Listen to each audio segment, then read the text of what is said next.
më sigurimit që kanë vendet e Bashkimit Evropian.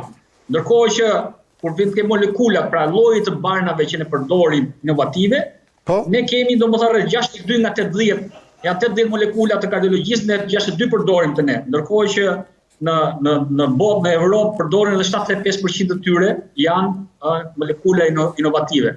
Pra fatkeqësisht kemi një skemë rimbursimi që nuk plotëson nevojat e qytetarëve shqiptarë apo të pacientëve për problematikat shëndetësore tyre që kanë. A mundemi ne që të bëjmë një skemë rimbursimi si në vendet e tjera të Europës apo të rajonit? Sigurisht që mundemi. Kjo do një vizion dhe një vullnet politik. Do vizion politik dhe profesional dhe politik. Fatkeqësisht deri më sot në krye të shëndetësisë shqiptare nuk ka pasur specialist fushës që dinë si bëhen gjërat e para. Por dhe dyta nuk ka pasur një vullnet politik, sepse po të ketë vullnet politik merr ca ekspert nga jashtë dhe e bën.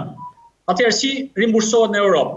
Në Europë rimbursohet bazuar në diagnozë, që do të thotë, nëse ti diagnostikohesh me diabet, atëherë çdo bar që ti ke nevojë të trajtohesh për diagnozën tënde e ke të rimbursuar. Nëse diagnostikohesh me një sëmundje onkologjike, atëherë ka një skemë rimbursimi që quhet bazuar në ato që quhen protokolle të trajtimit të sëmundjes. Dhe ti merr me rimbursim. Nuk thot njëri që shiko, është ke lista rimbursimit apo s'është lista rimbursimit. Pra, ne këtë skemë mund ta bëjmë dhe në Shqipëri. Po duhet tash edhe një herë vizion profesional dhe vullnet politik. Kjo është pjesë e programit politik të forcës tonë politike. Kjo është nga shtyllat e programit. Një ndërhyrje të lutem miku im, një ndërhyrje, të lutem. Po vullneti i këtyre kompanive farmaceutike në radh parë. Pra këto kryeushtrojnë këtë veprimtari, e cila është veprimtari ekonomike në fund ditës dhe është në verdit tyre.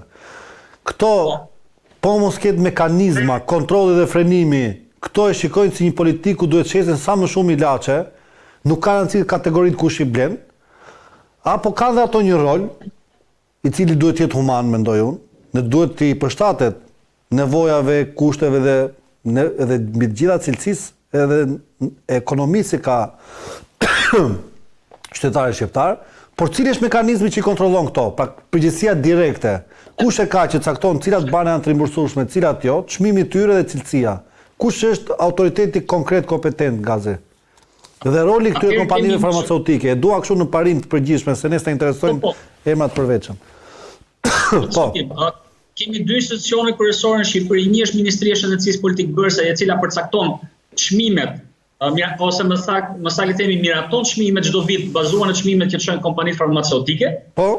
Kemi edhe Fondin e Sigurimit të Rrushëm Kujdesit Shëndetësor, i cili aprovon, domethënë listën e rimbursueshme, pastaj kjo kalon në qeveri.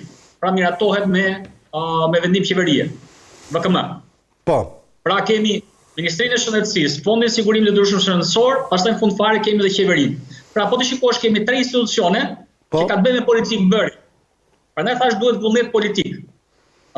Kemi edhe një institucion tjetër pastaj që siguron cilësinë, që është Qendra Kombëtare e Kontrollit të Barnave dhe Pajisjeve Mjekësore. Kjo siguron se në Shqipëri hyn barna cilësore. Por e përmenda pak më parë që këto barna që në Shqipëri, më ri pak te kjo pjesa këtu sepse unë kam një kurioztet të jashtëzakonshme për këtë temë, edhe për shkak të familjarëve, të miqve, por sidomos për qytetarë shqiptarë që e kanë gati pamundësi ekonomike blerjen e këtyre ilaçeve. Kush i kontrollon cilësinë e këtyre barnave kur futen në treg? Dhe si është cilësia? Domethënë konkretisht nga cilat vende blen pjesa më e madhe e barnave që vinë në Shqipëri? Unë kam para këto vende slovene, se i shkoj nga shkrimi. Slovakia, Kroacia, po. Institucione përmenda pak më parë është Qendra Kombëtare e Kontrollit të Barnave dhe Pajisjeve Mjekësore, e cila është institucioni i ngarkuar me ligj për të kontrolluar cilësinë e barnave që futen në Shqipëri. Nxjerrën një buletin kjo gjatë vitit mbi cilësinë e këtyre barnave, vendet origjinës nga vinë, kompanitë farmaceutike që operojnë treg, domethënë ushtrojnë detyrat këta apo këta janë realisht ata që flenë gjumë? Për vitet të tëra nuk kam parë ndonjë buletin, po më lejo të jap vetëm një fakt që gjatë periudhës së Covidit, domethënë mbas tërmet 2019-s, godina e kësaj institucione dëmtua dhe zyrat e tyre u transferuan tek bodrumet e Institutit Shëndet Publik. Dhe në atë periudhë nuk kishte laborator funksional. Pra nuk bëj asnjë lloj analize. Pra e merrni vetëm në mend se sa e ka ushtruar ky institucion atë periudhë detyrën që i ngarkon ligja. Dhe qartë. Pra banat që janë futur në territorin e Republikës Shqipërisë nuk janë nështruar analizave në laborator, që është me shumë rëndësi. Për atë periudhë, mbas tërmetit, derisa është bërë godina re që janë futur dhe kanë bërë dhe një laborator diçka. Kur është bërë godina re? Urdhëro? Kur është bërë godina re? Do të thënë kur godina re duhet të ketë rreth 2 vjet që është bërë, që ka mbaruar. E qartë. Diçka e tillë, domethënë mos gaboj, sepse koha kalon dhe humbasim më herë sensin e kohës, por diçka e tillë rreth 2 vjet. Po. E qartë. Që ka kaluar. Dhe nga ana tjetër, përveç këtij institucioni që do të bëjë analizat e mostrave që vijnë, është dhe kuadri ligjor që përmenda pak më parë. Pra, nëse ti vendos kuadri ligjor që unë do fus Shqipëri, vetëm bana që janë të regjistruar në Bashkimin Evropian, atëherë je ke sigurt që janë bana cilësore, sepse një fabrikë e madhe kur prodhon për Europën, nuk mund prodhoj dot veçantë për Shqipërinë 5 kuti që përdor Shqipëria. Nuk ka shanse. Kupton? Ato 5 kuti do merren nga ajo parti malli që prodhohet për Italinë, apo për Francë, apo gjithçka mëra. Përmendëm pak më parë Slovenia. Slovenia është një vend i Bashkimit Evropian, ka një industri farmaceutike të zhvilluar dhe shumë cilësore.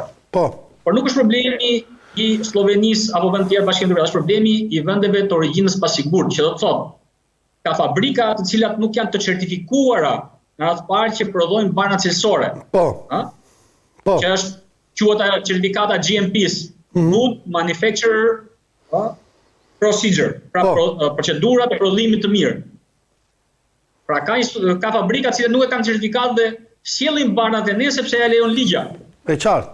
Pra çdo e keqja e sistemit farmaceutik fillon ke ligja herë të parë, që është ndruar në 2014. Nuk është ligj e standardeve europiane që të sigurojë qytetarëve shqiptarë që futen Shqipëri futen vetëm bana cilësore. Se aktualisht kemi bana cilësore, por kemi edhe bana të origjinës pasigurt. E qartë. Pyetja e fundit për ta mbyllur bisedën sot me e cila nga ana ime ka inkurreshte të papar për shkak të interesit etik që ka në këtë vend, edhe për shkak të braktisjes që tu është bërë si nga institucionet, si nga këto kompanitë farmaceutike, të cilat e konsiderojnë sikur është në kështu supermarket i madh ku ofrojnë ushqim, ose sigur ofrojnë ilaçe, por është gjë tjetër kjo. Gaz, si është skema rimbursimit sot në Europë, duke qenë se Europa është vendi që ne aderojmë të futemi, dhe është e mundur të aplikohet e njëjta skemë në Shqipëri?